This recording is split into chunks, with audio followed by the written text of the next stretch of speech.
सगळं वातावरणच बाप्पामय झालेलं आहे आणि सेलिब्रिटी सुद्धा बाप्पाच्या भक्तीमध्ये लीन झालेले आहेत। अभिनेता संतोष जुवेकरच्या घरी सुद्धा गणपती बाप्पा विराजमान झालेले आहेत आणि या बाप्पांचं काय वैशिष्ट्य आहे हे जाणून घेतलेलं आहे आपली प्रतिनिधी प्रेरणा जंगमने संतोषशी बातचीत करून।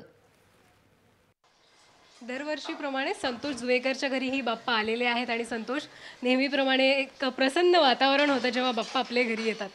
नक्कीच दरवर्षीप्रमाणे सगळीकडेच बाप्पांचं आगमन झालेलं आहे आणि अर्थात खूप आनंदाचा सण आहे। तेवढाच आनंद तेवढाच उत्साह सगळ्यांच्या घराघरात आहे, तसा इथेही आहे आणि दरवर्षीप्रमाणे यावर्षी बाप्पाची स्थापना केलेली आहे।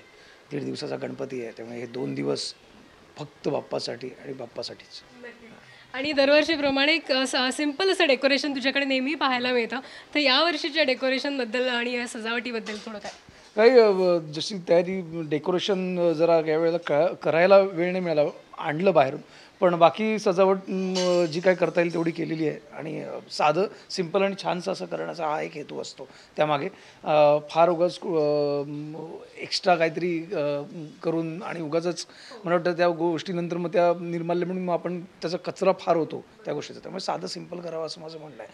त्यातल्या त्यात सुद्धा साधं सिंपल नाहीच आहे, त्यातल्या त्यात आम्ही नेहमीप्रमाणे थोडंसं आणखीन चांगलं डेकोरेटिव्ह केलं आहे। नक्कीच। तरी किती वर्ष झाले असेल बाप्पा तुझ्या घरी येतो? तर मला तरी काकल 35 वर्ष झाली इथे आमच्याकडे गणपती बाप्पा येतात। नक्कीच। आणि एकत्र सगळी मंडळी येतात याच निमित्ताने आणि तूही तुझ्या बिझी शेड्यूलमधून वेळ काढतो आणि एकूणच काय घरी कसं वातावरण असतं? वातावरण आनंदाचंच असतं, फक्त एकदम सात्विक वातावरण प्रत्येक घराघरात असतं, तसंच या घरातही आहे। चांगलं जेवण, उत्तम जेवण, गोडधोड चांगले मोदक, भरपूर लयलूट असते मोदकांची, प्रसादाची, अनेक मित्रपरिवार येतात, सगळे रिलेटिव्स येतात आणि सगळ्यांना वर्षातनं हा एक दिवस आहे। एक असे गणेश उत्सव आहे किंवा इतर असे दिवाळी आहे, काही सण आहेत ज्या सणावाराला सगळे नातेवाईक एकत्र येतात, एकमेकाला भेटतात, आवर्जून वेळ काढून येतात आणि भेटणं होतं, बाप्पाचं दर्शन होतं।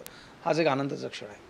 नक्कीच। आणि आता पदार्थांबद्दल म्हणालास तसं तुझा आवडता कोणता पदार्थ जो गणेशोत्सवामध्ये बनवला जातो घरी आणि कोणते उत्तम बनवतात? उकडीचे मोदक दोन्ही, म्हणजे आई पण छान बनवते, काकूही छान बनवते, आम्ही तर सगळेच म्हणजे आमच्या घरात प्रत्येक जण उकडीचा मोदक हा सर्वांचाच आवडता आहे, असं माझाही आवडता आहे पदार्थ। देवाकडे काय मागितलंस बाप्पाकडे आता तू? काय, सर्वांना सुखी ठेव, समाधानी ठेव, सर्वांना सुखशांती मनशांती लाभू दे आणि सगळ्यांना चांगली बुद्धी दे।